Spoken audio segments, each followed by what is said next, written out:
Your best self. Henry found himself wanting to put his head on his desk just to escape it all, for many reasons. When, after being greeted by Miss Rodriguez in the morning, he saw multiplication, or, even worse, division for morning work. When silent reading time arrived, along with the crushing weight of listening to his own thoughts and the slow, steady pulse of his blood and heart beating out time's endlessly measured steps. When the fiery coalitions of his friends and acquaintances broke apart during recess, games like soccer, foursquare, and flag football, he berated or was berated. He would enter the classroom after and put his head down. Lately, it was getting worse. Worn out from lack of sleep and mounting work, he would give full vent to his emotions, lashing out. He had started crumpling his papers and throwing them away when the challenges seemed insurmountable. Henry tried and tried. It seemed like all he did was try, and his teacher wanted more out of him every day.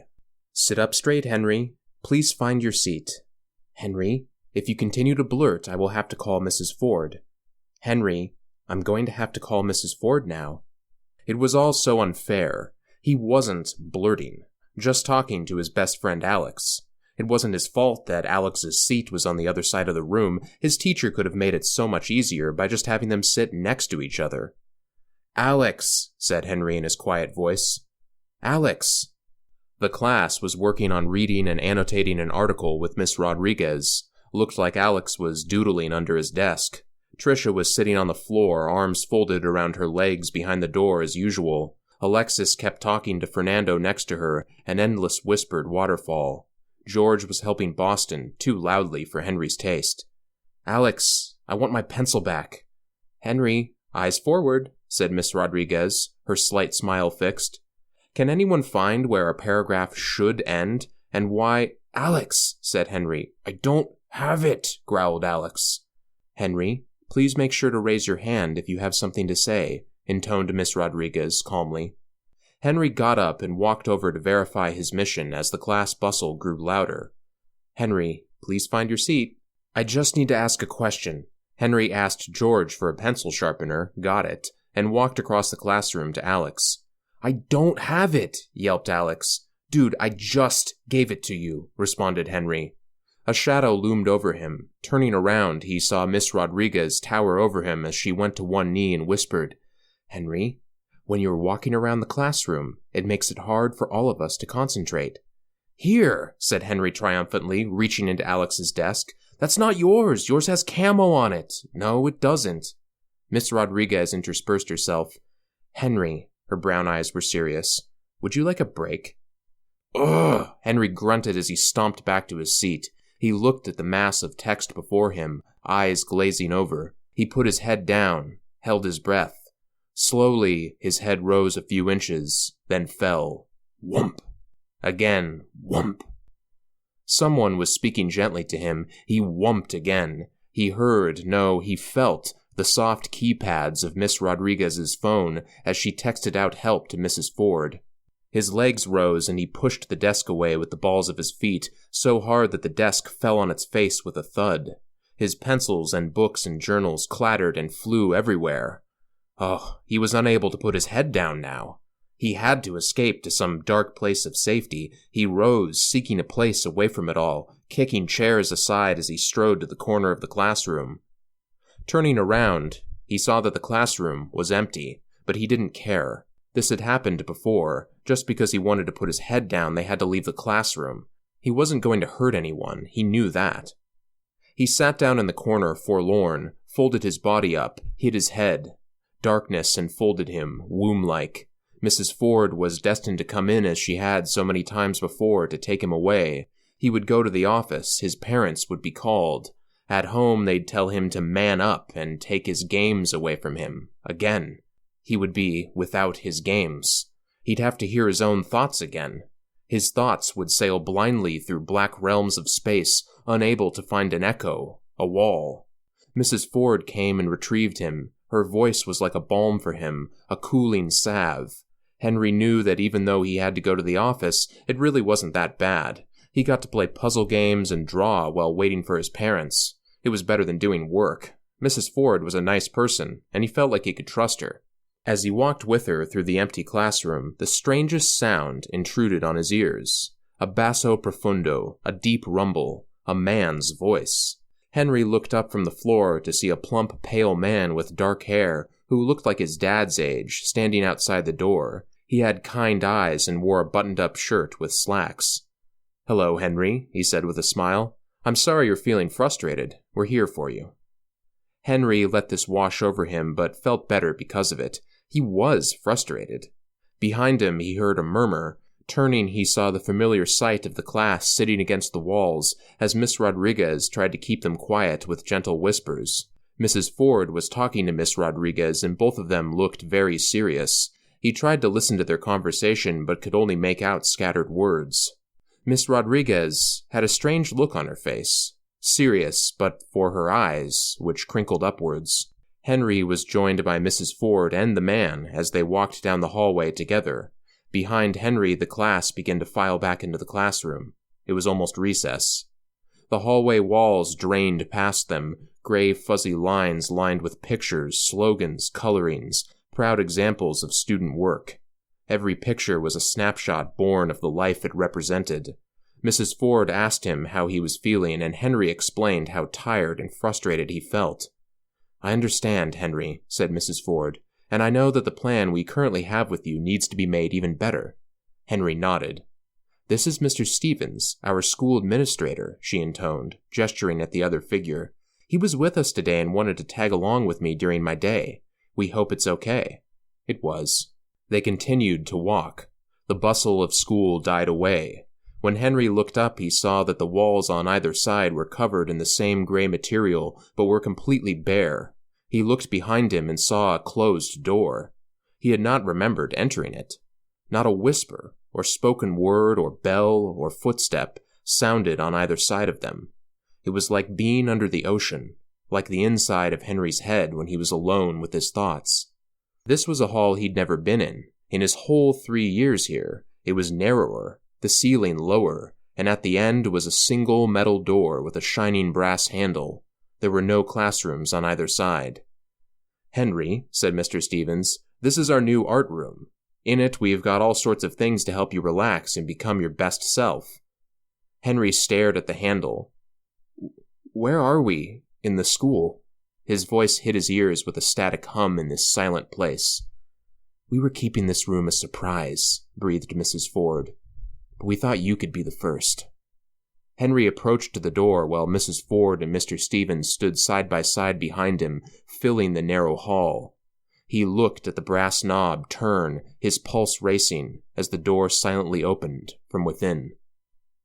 Erica was working diligently, as was her wont. One sheet of math done in her workbook, then another. "Miss Rodriguez, I'm done," she said proudly. Miss Rodriguez paused from assisting Jonas and gave her that proud smile that always made Erica feel fuzzy. "You know what to do next, then?" Erica did. It was her job to help those who were still working. Alex had his head down and needed a minute. "I'm taking a break," he muttered from his crossed arms. "Come back soon." She moved on and worked with Jonah on their new multiplication strategy.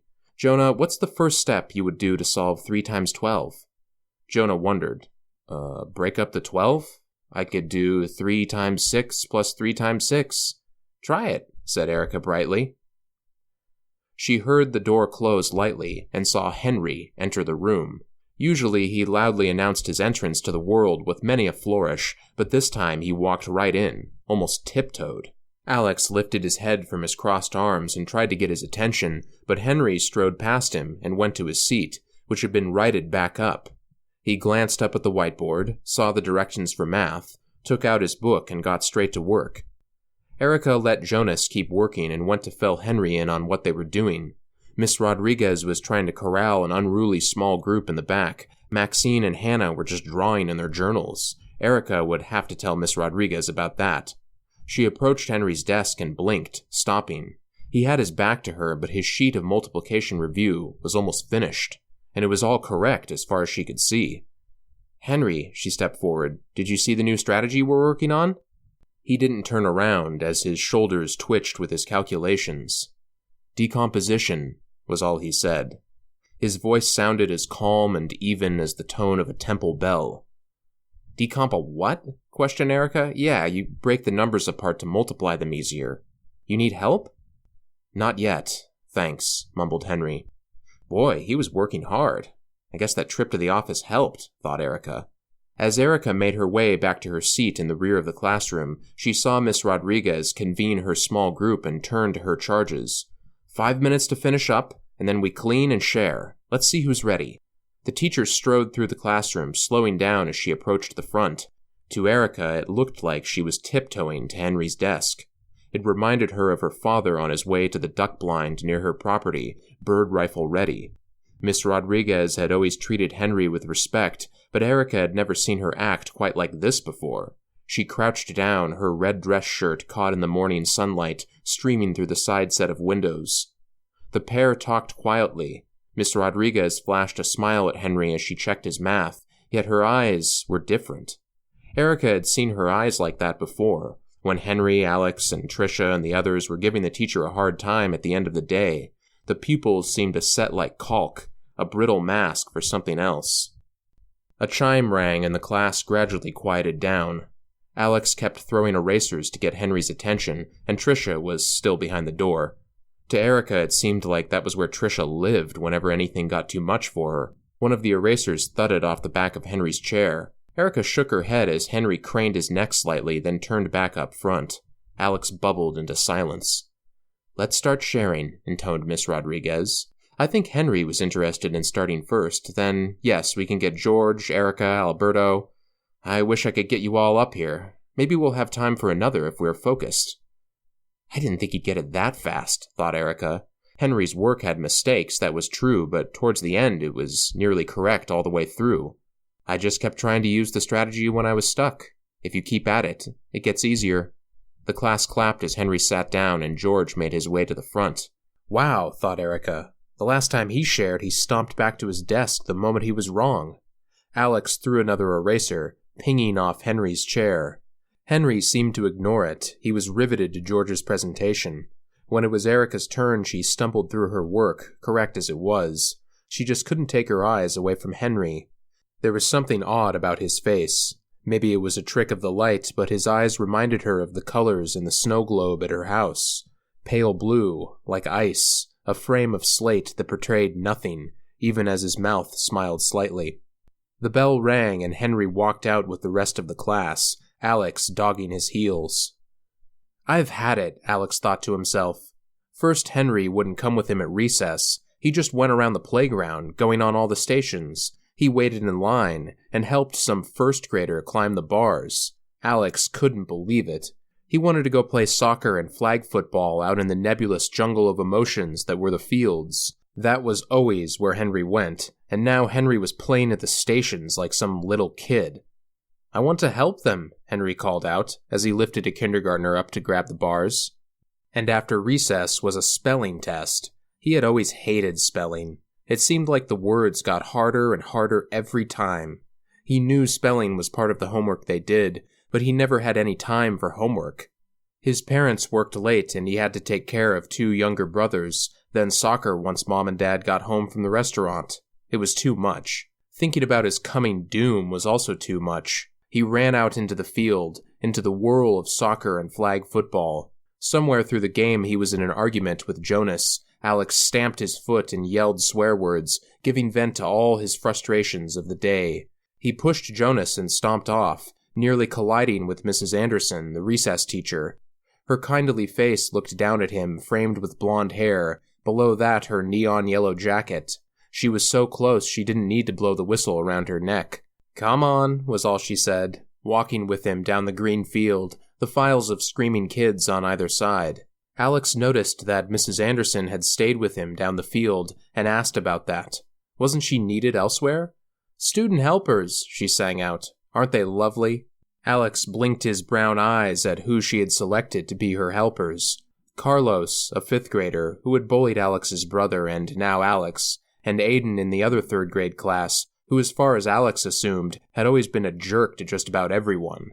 "They're your helpers?" he scoffed, but caught his breath as he saw Carlos calmly speaking to a group of 2nd graders who were arguing about rules. Aiden stood still, gazing into the green void around him, like a sentry in a military camp. Weird, thought Alex. Those guys couldn't stand still for a second when I saw them last year. I want to be a recess helper. It seems fun. Before he knew it, he was off the field, through the gym and into the hallways. Hey there, said a plump, pale man in slacks and a dress shirt. The man eyed Mrs. Anderson. And who is this awesome kiddo? Is this Brian you were telling me about? Alex, she said. He needs a break. It's a little too cold outside for him to just sit out. The plump man nodded. We can do that, he grinned. Have you seen our new art room? Erica couldn't believe it. Alex and Henry sat next to each other in class now. Never in all her years with them since kindergarten had such a thing happened. They worked together like angels. Writing, math, even as reading partners, they did it all. They just finished presenting their strategies for the relationship between multiplication and division. Erica knew all that they were saying and saw the reason behind it. It was flawless. I just can't believe that Miss Rodriguez let them sit together, she whispered to Jonas at the fountain. Jonas cranked out some paper towels and tore them off with a flourish. He looked around. My brother was a student of the month in Mrs. Shields' class, he murmured. Did you know he got suspended last year for putting a knife in the office wall? Yeah, I remember, smiled Erica. What does that have to do with Alex and Henry? Well, my brother, started Jonas, but Miss Rodriguez gestured them back. What? Whispered Erica as they walked back together. My brother cleaned the whole house yesterday before football practice. When I came downstairs, he was just standing alone in the living room. It was spotless. I think... He looked over his shoulder. I think he had been there for hours. He turned and looked at me, and I just remember shaking. He didn't say a word. He just looked. His eyes. Jonas sat down as Erica passed. Just like those two, he said, gesturing towards the two hunched figures in the middle row. Erica mulled that over as she walked to the right and sat down. Turning around, she didn't see Tricia in her usual seat behind the door. She had a thought and asked to use the bathroom. She scribbled her name and didn't even write the time, dropping the pen in her hurry as she stumbled out. Looking down the hall, she saw Tricia next to a large man in dress shirt and slacks. She walked faster as she saw them dwindling in the distance. They turned a corner, and Erica realized she was past the kindergarten classrooms and in the new wing of the building. Earlier this year, there had been a big assembly for the construction of the new wing and the classrooms it would contain, but Erica hadn't heard anything about it since then. There were double doors ahead, and they looked solidly constructed, like the metal warehouse doors at her mom's work. The man ushered Tricia through and followed behind. The doors closed soundlessly. Erica had a moment's view of a smaller, darker hall, leading to a single door with a brass knob. When she came to the double doors, she tried pushing the bar in, but they wouldn't budge. Near the center of the doors, she saw what looked like a card reader at the store. Don't, someone said quietly behind her. Erica nearly jumped out of her shoes as she turned around. A pretty young woman with brown hair and a sweater stood there. I'm sorry, she stammered. I haven't seen you, but did you have my brother? I'm a sub, she said quickly. A guest teacher. I guess today's your lucky day. She turned and glanced behind her, but the hall was empty except for a few figures in the distance. Go back. I won't tell the principal. She chuckled without mirth. There was nothing she could have done about it anyways. Okay, said Erica, as she started to walk back. What do you mean you... She stopped. There was no one else in the hall with her. The hall was silent around her, a monastery of stilled movement. Walking back, she felt the eyes of the windows like broken teeth along her back, saw the gleam of glasses from Mrs. Jones in the front office as she glanced her way. Beyond, the office of Mrs. Ford, hazy and ethereal, was just a suggestion of a glint in shadow. There was more than one figure in there. She heard raised voices suddenly quieted from the smoked glass. Erica quickened her step. When she got back, Miss Rodriguez was waiting for her. Erica, she murmured, I'm surprised at you. Why didn't you use the restroom right across the hall? She gestured towards the row of sinks. Sorry, Miss Rodriguez, I saw my brother just now, she lied. Well, get back in and get started. We've got recess in 5 minutes. Erica sat down and collected her thoughts. She worked automatically, her brain numbed by her recent encounter. As the call for recess came and she walked out with the line, she narrowed her eyes and glanced down the hall. Trisha was coming back. She saw her stop and have a quiet word with Miss Rodriguez, who responded, then took a step back and closed the door. "Hey," said Erica, "where'd you go?" "Oh, the art room," said Trisha quietly. "Want to come next time?" "I don't really like art," stammered Erica. "I'm sure they've got something there for you," murmured Trisha. "They always do." It was March now. Like a monk's cell, the classroom pervaded calm, signifying the dry scent of old codices and volumes of lore, the slightest whiff of dried cloves caught in a vagrant page. Sunlight streamed through the windows, swimming in the dancing dust motes. George and Trisha were tutoring a small group on sounding out and chunking words. Alex and Henry were hard at work on a reading assignment, pencils scratching busy notes. Each day, a student or two left the classroom, and when they came back, the room itself seemed to sink further down towards the bottom of the ocean, or upwards towards the cold stars themselves. Peace reigned throughout the room. Turquoise and teal light streamed through the shaded windows. One almost imagined the drip, drip of water from stalactites, like a deep grotto unclaimed by man. "It's so quiet," mused Erica. "It's always what I wanted, though, right?" She had breezed her way through her assigned reading. She tried to catch Jonas's attention, but his red hair swished away from her as he turned to check the front of the classroom. Miss Rodriguez was on the phone with the office, her eyes glazed as she whispered to herself. Hannah got up and went out of the room with Miss Rodriguez for a moment. Hannah did not come back. Miss Rodriguez almost stumbled in her haste back through the door, where she sank into her chair at her computer, her eyes glued to the strange communications of the adult world. "Later," hissed Jonas. "Find me at lunch." Later, as they walked in a silent line down the hall toward the cafeteria, Erica twitched. It dawned on her. The sound. The feet were making one note, almost in unison, clomp, clomp, clomp, like the Roman legionaries she had read about. A few feet were out of order. Her own, for example. She felt the teacher's eyes on her back as she increased her gait to match those around her. The sound drove itself into her heart. The art on the walls flowed past her. A class had done reports on animals. Brown bear, cobra, cheetah, lion, brown bear, cheetah, lion, cobra. Even the information was presented in the same way. Erica tried to turn behind her. "Did you see that?" she whispered to Jonas. But Miss Rodriguez cut her off with a gesture. At lunch, which they had with 5th grade, there were 3 tables and usually a bustle of commotion, laughter, and voices, vying with each other in decibel levels. This time, though, it was as if the room had been dropped free fall into darkness. Voices still echoed, though, thrown about the room like a few kernels of popcorn in a gigantic pan. Pitiful they were. "What is going on?" said Erica softly. "I asked my mom and dad about it. They have no idea. They think I've been watching too many scary movies, but I heard them talking later on in the night." "I heard mine too," interrupted Jonas. "They were talking about feeding something, how it would help us.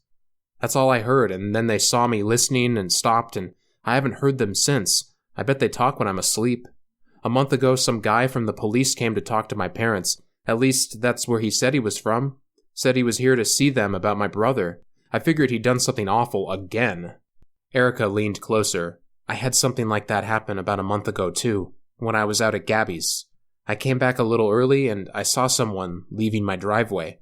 The car was like a dark grayish. It was hard to remember, but it had a weird license plate, all white and blue. I remember that, and the windows were black. My parents acted like no one was here. But I woke up at 3:15 and they were still up. The light downstairs was on. I heard them talking." "Well," mumbled Jonas, munching into his chicken burger. "What'd they say?" "It was hard to tell. It was weird, though. My dad seemed really angry, and Mom was crying and then laughing and then crying. She kept saying how they had no choice, that it was better this way." Erica lapsed off into thought, her eyes blank. The call for cleanup sounded.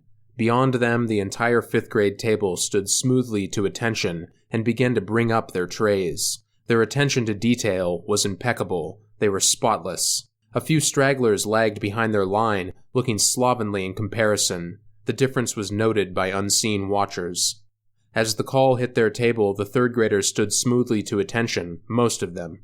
Jonas and Erica did their best to match what they knew was coming. The classes filed out to recess after disposing of their trays. Erica looked back and saw only a scrap or two on the ground. As the days passed, a sense of unreality stole down the halls of the school. Soundless, barefoot, this sense wedged open the doors and deposited its fairy dust in each classroom, the dust of fools and madmen. Erica continually saw children march past, escorted by adults, and return like puppets held up by strings. The classroom was like a monk's cell. Work was perfection itself, like the copying of illuminated manuscripts, a vast shout of affirmation for the clockwork beauty of the universe and its laws. A rhythm of chanting students and the single voice of the teacher interchanged back and forth within the room as worksheets were handed in and partners spoke fervently together. You could practically see the sweat on their brows, the exaltation of work itself. Erica stepped out into the hall to use the restroom one day and heard it in every room along the way, the rising chants and single cadences of the teachers swelling and receding like the molded organs of some great beast, stumping along with a reasonable burden, ox-like and imperturbable. Jonas had come and left. Jonas, with his bright gray eyes and long red hair, he had sunk back into the sea from whence all came in the long ago. When he marched back into the classroom, Erica turned away from the truth of his eyes, hiding her tears. "I've got to be the last one in here," she thought as she looked about the eager partners around her. "And how many of us are left in the school? What about the adults?" She vaguely wondered what Jonas's home must be like now. It must be like the bottom of the ocean. It must be like paradise. She had heard snatches from time to time in different places. At her house, the news played on as normal. No one talked about what was happening. Kids' shows went on just like before. Did they know? Had they already been taken? Erica wanted to talk to the police, but her brother tried that and now he was back, better than ever. Every day he came home and silently went to his room. Her parents refused to discuss it at all. Adults seemed different, some happier than normal, some sadder or angrier than normal, some a mix of all three. Last week a man yelling outside the school about devil worship, holding a sign, others with him. They were soon gone, of course. The black cars with the blue and white license plates had come, and the shouters were taken.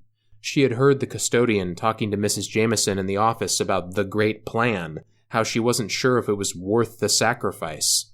The next day the custodian was silent, in her eyes a strange expression that hadn't left her face in the weeks that had passed. The authorities around them weren't even trying to disguise it anymore. She saw a runner from kindergarten snatched up like a bag of produce and lugged to the new wing of the building. His cries were soon cut off by the closing of great doors.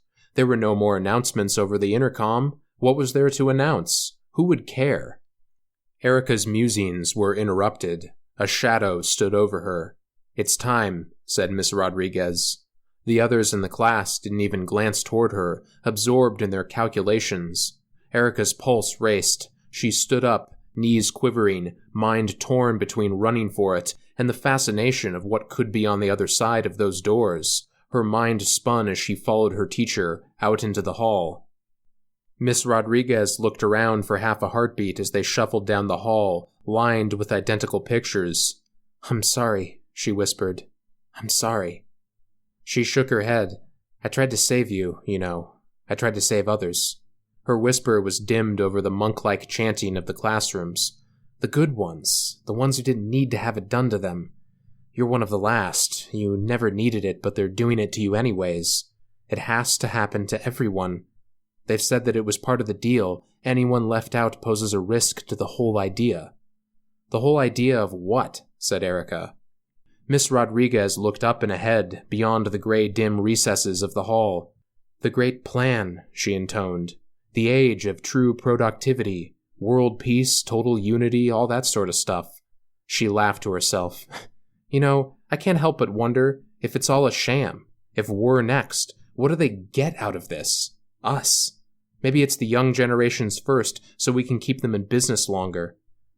Please, demanded Erica, just tell me what's happening. Erica looked ahead to the distant crossroads of the hall and saw several figures waiting for her. I don't know where or when it started, but it spread fast, her teacher mumbled. They came here. They wanted to make us better, to help us. Start with the foundation, with the young. They'll teach those who come after in the right way, to lead us. That's all I know, she wiped her eyes. I've never seen the one they have at our school. No one here has. The government told us what to do. They planted it here.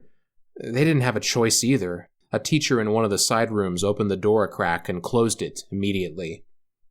They told Mrs. Ford. Mrs. Ford told me. What was I supposed to do? God, she sobbed quietly. What was I supposed to do? Run, whispered Erica. You don't understand, drawled Miss Rodriguez. You don't understand. It's everywhere. They convinced everyone. Some were excited about it, some weren't. Now it's just the excited ones left. They'll do anything. They know they're next if they don't. Suddenly, Erica was at the crossroads. Mr. Stevens stood near several armed security guards. His smile shed from him like a second skin. It's time, was all he said. This is our last one, he said to the two guards. Make sure to let them know we're all done here. It better be the last one, returned one of the guards. Or maybe you'll let them know yourself. The group marched off. Miss Rodriguez stayed behind, staring into nothing. They entered the soundless corridor. They came to the metal door. The knob began to turn. It opened on its own accord, gaped into blackness. Beyond, Erica sensed a vast and shapeless entity, unknowable, with secrets beyond humanity. It had grown, nurtured by hundreds of supplicants, drained of essence and sent forth anew. As Erica was propelled towards the door, she sensed its attention turning toward her. Its hunger had grown too. For what? She wondered, oddly calm as she was brought toward the open door. Everything happened at once. The metal doors behind them opened with a click as a keycard was slid through. A figure stood between them, shadowed in the light of the day beyond. A metal object, a stapler to be exact, was hurled by Miss Rodriguez, striking one of the officers square in the side of the head. He sank to his knees with a groan, holding his ear as a trickle of blood ran past his fingers. The other guard turned and drew a taser. He ran towards Miss Rodriguez, cursing and stumbling as a coffee cup bounced off his chest. Miss Rodriguez fought like a cornered animal. "Get out!" she cried. It was Erica's chance. The guards occupied were away from her for a moment. Mr. Stevens started to turn his body toward the disturbance. Erica stepped back, putting him between herself and the door, and shoved hard. He stumbled to regain his footing and fell face first into black nothingness. There was a single cry, cut off by the thick sound of a weighty object hitting a sucking, viscous substance. Erica was off like a bottle rocket. She weaved between the struggling forms in the doorway, sped along the carpet past the startled front office workers, phones in their hands. She burst into the white light of afternoon, her breath ragged in her fear-starved lungs, tearing through the parking lot, toward the emerald fields of long spring grass with the woods beyond. There had to be others, adults or kids, someone who wasn't with this. If Miss Rodriguez had saved her, there were others, right? Someone, anyone. She had a fleeting thought. I'm glad I wore my PE shoes today. She could have laughed at the insanity of it all. She kept running, didn't look back, didn't want to know what could have followed her out into the daylight.